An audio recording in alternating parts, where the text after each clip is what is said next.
Christmerken rondom in Friesland loeken deze dagen weer duizenden bezoekers. De populariteit blijft groot. Al zo'n is ze dat Eltsenien toch al genoeg Christstikjes, verluchting en versiering in de hoes had. Op de Christmerk in Appelskeer dat doet dan ik blikken dat de mensen vooral komen om te eten. Zoals gisteravond ook, dan is het gewoon rond etenstijd dat de markt er is. Maar dan heb je heel veel mensen die toch wel hier komen eten, hoor. Wat heb je gekocht? Gehaktbal, lekkere gehaktbal, jongen. Dat willen we wel in, hè, met het koude weer. Een lekkere gehaktbal. Ja.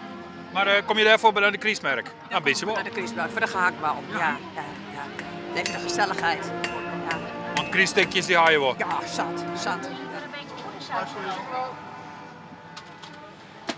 Bakker, hoe rennen de zaken? Uitstekend. Uitstekend. Mooie drukke markt, dus we zijn zeer tevreden. Ja. Gisteravond was het weer gezellig, goed bezocht, zeer tevreden. En wilst er een heel soort eten verkocht wordt, stiet de versiering er als versiering bij. Het gaat vooral om de sfeer en die ligt het goed.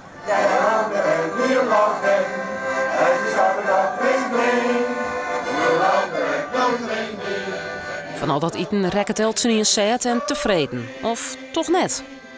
Nou, als je 18 miljoen, dan zul je een heel groot plein dat 1,4 miljoen kosten had. En het wordt in dienst gebruikt. En nou, de hele winkel hier met je shirts in de achterkant van de crèmekazon. Nou ja, je shirt zelf ook wel. Het is blauw en zwart en auto's en het zit nergens op. Ja, er binnen per haantjes hier in Appelskeer en die hebben een andere idee erover. En Sabelib het Elts de Christmerk op zijn eigen wijze. Maar goed,